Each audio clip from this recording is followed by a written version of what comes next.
Olá, tudo bem? Bem-vindos ao curso de Química Geral. Hoje na aula 12 a gente vai discutir um pouquinho algumas questões relacionadas a ligações químicas. Na aula de hoje a gente vai falar especificamente de três tipos de ligações: ligações iônicas, ligações covalentes e ligações metálicas. Existem outros tipos, mas a gente vai discutir mais à frente no curso. Levando em consideração ainda as informações que a gente discutiu nas aulas anteriores, que está relacionada com a estrutura eletrônica dos seus átomos, dos seus elementos, as configurações eletrônicas que elas adquirem, e em função de suas configurações eletrônicas, a gente vai poder levar em consideração a reatividade, como elas reagem, como elas fazem esses tipos de ligações químicas, como é que elas interagem umas espécies com as outras. Então vamos começar dando uma olhadinha em um quadro, só para simplificar e resumir um pouquinho, e depois poder discutir cada uma delas. Então, algumas características em relação às ligações iônicas, tá? São ligações onde a transferência de elétron acontece completamente. Quer dizer que sai o elétron de uma espécie e vai o elétron para outra espécie.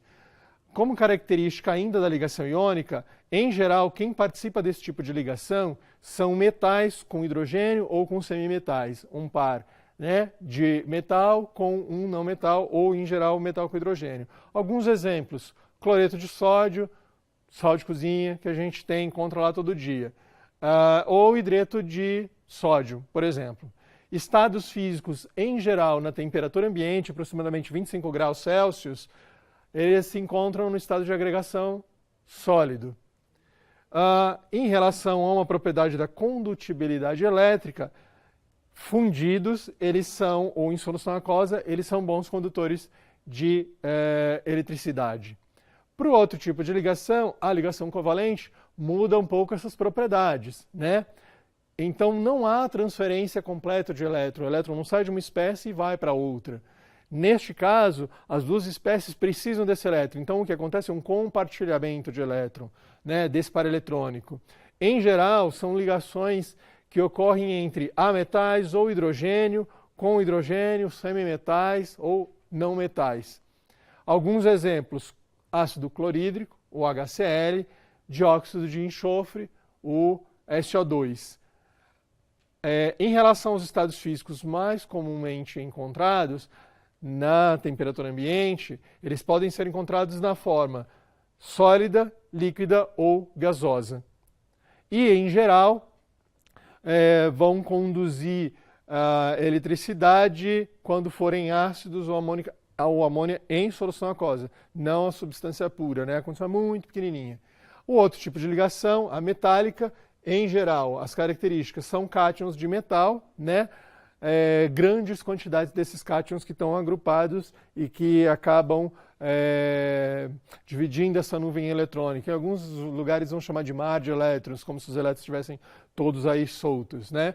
Os participantes são metais com metais, que vão formar essas ligas. Alguns exemplos: ferro, alumínio, cobre, bronze, ligas, né? Misturas deles.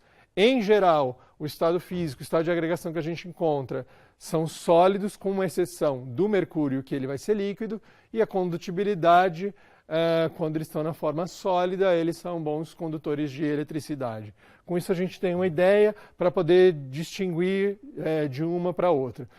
A gente já falou das propriedades e características gerais, então, dos três tipos de ligação que a gente vai discutir na aula de hoje. Para tentar entender melhor, né, pensando na triangulação lá das diferentes dimensões para entender melhor esses conceitos de química, macroscópica, submicroscópica e representacional, a gente vai recorrer a uma simbologia que foi proposta pelo Gilbert Lewis, que chama de símbolos de Lewis e depois estruturas de Lewis. Então é uma maneira da gente representar o elemento, né, quer dizer, o átomo desse elemento, e inclusive com informações a respeito dos elétrons que ocupam a camada de valência, a camada mais externa. Porque, em geral, os elétrons que estão nas camadas mais internas, que formam aquele caroço, que protege, que blinda, que bloqueia, né, o núcleo ou os outros elétrons, eles não participam das ligações. Em geral, quem participa são os elétrons da última camada de valência. Então, aqui alguns exemplos, né? Na família 1A, geralmente os elementos, né, esses átomos, eles vão ter um elétron na última camada, os dois, terminação em S1, Os da família 2A, terminação em S2, 2 elétrons na última camada. Aqui ainda mais os representativos. Flúor, as da família 7A, com a sua última camada P5 semi-preenchida, faltando um elétron para se equiparar à camada completa, né, do P6, dos gases nobres. Oxigênio, faltando um par. Então, quem são os elétrons que vão estar envolvidos dessas reações? Os elétrons desemparelhados e os pares eletrônicos que fazem parte da reação, os elétrons já emparelhados. Então, basicamente, transferência completa, uma ligação iônica. Compartilhamento de 2 elétrons, as ligações covalentes. Compartilhamento de mais de 2 elétrons, né, onde cada um primeiro contribui com um, a gente tem a covalente. Quando uma espécie dessa, ela compartilha o par de elétron, um par eletrônico, então a gente vai chamar de ligação covalente coordenada, e as ligações metálicas, que eles compartilham um elétron entre eles. Então aqui algumas representações, né, para a gente discutir um pouquinho em relação às ligações iônicas. Então aqui um dos exemplos, cloreto de sódio. Então a gente tem o sódio, termina a sua configuração eletrônica em S1. Então na última camada, a camada de valência, ele tem um elétron. Em relação à sua energia de ionização, eu preciso de um determinado valor de energia que eu aplico para transformar esse átomo neutro em espécie iônica, em cátion. O meu cloro neutro, na última camada, camada de valência, ele tem 7 elétrons, falta um elétron para ele completar esse octeto. Então a afinidade eletrônica dele também é favorável, ele acomoda bem esse elétron. Se ele receber um elétron, ele libera uma quantidade de energia. Então, eu vou fazer um diagrama para poder predizer se vai formar ou não, se vai ligar ou não. Analisando esse diagrama, a diferença da quantidade de energia que eu vou precisar aplicar para transformar o sódio neutro em cátion e o cloro neutro em ânion, eu vou ter um déficit de 145 kJ. A questão agora é, quando eu tenho sódio na forma de cátion e cloro na forma de ânion, quando eles ficam juntos, já que eles têm cargas diferentes, então agora eles vão ficar atraídos pelas diferenças de carga, eles vão liberar uma quantidade de energia da ordem de 787 kJ. Então, em termos de energia de estabilidade, é muito mais vantajoso eu despender uma quantidade de energia para transformar os meus átomos neutros isolados em íons carregados, que agora, por forças de atrações eletrostáticas, eles vão ficar juntos e vão formar uma ligação iônica. Porque o excedente de energia, lembra que eu devia 145, agora eu vou liberar 784. Eu tenho um excesso de energia que vai compensar com que forme essa ligação. E assim sucessivamente para todos os outros elementos. Então, levando em consideração a energia que eu preciso para ionizar as minhas partículas neutras, né, carregá-las para favorecer com que elas fiquem próximas. Aqui a gente tem também um outro exemplo, mostrando a formação. Então, o oxigênio, como ele precisa de 2 elétrons para completar sua camada, cada potássio pode doar um elétron, eu vou ter essa proporção de 2 potássios para um oxigênio e vou ter essa fórmula desse composto do óxido de potássio. A mesma maneira vai acontecer em relação a um composto formado por alumínio e cloro. Cada cloro precisa de um elétron na sua última camada e cada alumínio pode doar até 3. Então, eu vou precisar de 3 cloros e eles vão fazer essa acomodação e esse composto.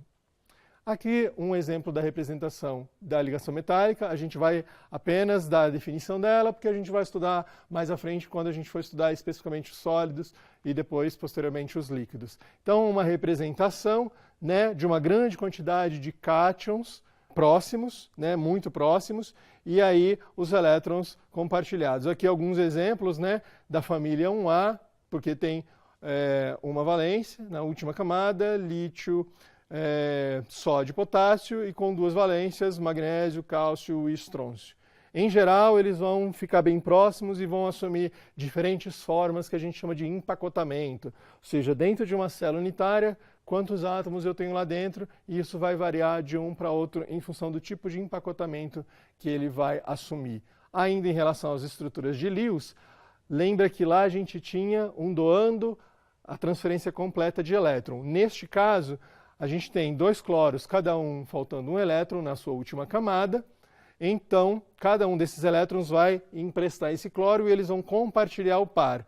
Nesse caso, para a molécula de cloro 2, eu tenho um par de elétron compartilhado, cada um compartilhando um elétron e a gente forma um par, uma ligação simples. No segundo caso, para o nitrogênio, cada nitrogênio então tem 3 na última camada e pode compartilhar e pode acomodar esses 3. Quando a gente faz isso, a gente acaba formando 3 ligações. Então, aqui a gente tem o caso de uma ligação tripla. No caso da molécula de água, cada oxigênio faltam 2, cada hidrogênio pode compartilhar 1, então formam 2 ligações simples. Então aqui é uma maneira da gente usar as estruturas de Lewis para entender como esses átomos estão ligados e não a forma que ele ocupa no espaço, tá? Quem liga com quem, a estrutura de Lewis nos dá essa informação. Agora, como ele ocupa isso no espaço, porque aqui está no plano, né, na representação, a gente vai precisar recorrer a outras teorias e outros conceitos para poder entender isso. Aqui é só um exemplo para mostrar algumas possibilidades e a gente vai considerar a ressonância, ou seja, quando esse par de elétron não está localizado em uma das espécies, porque não necessariamente é a de menor energia. As outras possibilidades também existem, então a gente tem múltiplas representações que a gente chama de elétrons delocalizados. Agora, a terceira ligação, da qual a gente ia discutir hoje, é a ligação covalente, que a gente já começou a falar, né, do compartilhamento, quando a gente vê as estruturas de Lewis, particularmente. Aqui um exemplo do enxofre. Então, compartilhando cada um 2 pares e o nitrogênio que a gente já havia visto compartilhando 3 pares. Em geral, a gente coloca, né, em marca para mostrar quais são os elétrons compartilhados, porque aqueles pares de elétrons que não fazem parte dessa ligação, a gente chama de par eletrônico isolado. Aqui outras possibilidades também de representações, onde no caso a gente tem uma molécula de CO2, né, o gás carbônico. Então, quem está formando ligação e quem está ligando com quem? 2 ligações duplas e o hidrogênio a gente já havia visto. Então, a ordem de ligação ela está relacionada com o tipo dessa ligação. Uma ligação simples, uma ligação dupla, ligação tripla, 2 ligações simples, 2 ligações duplas e 3 ligações simples nas diferentes estruturas de Lewis que a gente tem. A outra questão que a gente precisa levar em consideração, já pensando nas questões da ligação covalente e também da ligação iônica, é que depende da eletronegatividade de cada um dos elementos que compõem. No primeiro caso, a gente tem uma molécula. Lá, nos compostos iônicos, que faziam ligações iônicas, a gente tem íon fórmula. Aqui a gente tem molécula, não tem molécula iônica, né? Molécula é quem faz ligação covalente. Nesse caso, como eles são os mesmos, né, e a eletronegatividade também é a mesma, não tem diferença. Então, a gente vai chamar de ligação covalente apolar, não tem polo formado. No caso do hidrogênio e do flúor, a eletronegatividade dele é bem distinta. Então, a diferença vai fazer com que a maior parte desses elétrons estejam no compartilhamento, não exatamente no meio, mas mais deslocados para o elemento mais, ou átomo mais eletronegativo. Vai deslocar a carga, a densidade eletrônica, nessa direção do mais eletronegativo. Como tem uma diferença, vai gerar uma polaridade, geram cargas parciais. Veja, quando a gente tinha cargas efetivas na ligação iônica, a gente tinha o sinal de mais e o sinal de menos. Aqui a gente usa o símbolo, o delta, positivo e negativo, para dizer onde é o polo positivo e o polo negativo dessa molécula. Porque a polaridade dessas moléculas, elas vão ajudar a gente a entender também algumas propriedades. Para os compostos iônicos, isso também vai acontecer, e a propriedade que acontece no caso dos compostos iônicos, ela se chama polarizabilidade. Polarizabilidade é aquela propriedade com a qual faz com que esses elétrons eles possam se deformar, né? Então, mais comum nos compostos de ligação iônica. De certa forma, apresenta um caráter covalente. Nesse caso, são moléculas que fazem ligações covalentes que, em função dessas diferenças de carga, apresentam um pouco um caráter iônico. Então, é como se a gente tivesse um espectro mais para lá ou mais para cá. Tudo bem? E para a gente poder terminar essa discussão em relação às ligações químicas, a gente recorre ao diagrama de energia. Ou seja, quando a gente tem as duas espécies separadas, a gente tem um valor de energia considerável. Conforme elas vão se aproximando, o valor de energia vai caindo, vai favorecendo essa ligação. Mas, como eu tenho núcleos positivos, esses núcleos, existe uma distância, né, que eles podem se aproximar. Se eles ultrapassam, esses núcleos começam a perceber a presença do outro e ocorre uma repulsão e eles começam a se afastar e a energia sobe de novo. Então, essa distância entre os núcleos, né, que estão participando dessa reação vai nos dar uma informação do comprimento dessas ligações que se formam. Então, em função da distância, né, que elas podem se aproximar ou se distanciar, relacionadas às repulsões e às atrações, a gente vai ter uma variação da energia. E a gente sempre vai buscar o mínimo de energia onde o meu sistema vai estar mais estabilizado. Então, com isso, a gente fecha essa aula. Lembrando que a sugestão é que vocês recorram aos materiais de apoio para aprofundar e entender um pouquinho melhor essas diferenças entre esses três tipos de ligações. Ligações covalentes, ligações iônicas e ligações metálicas. Nas próximas aulas, a gente vai discutir outros tipos de ligações mais fracas, essas são ligações mais fortes. Realizem os exercícios que são sugeridos e a gente se encontra na próxima aula. Até mais!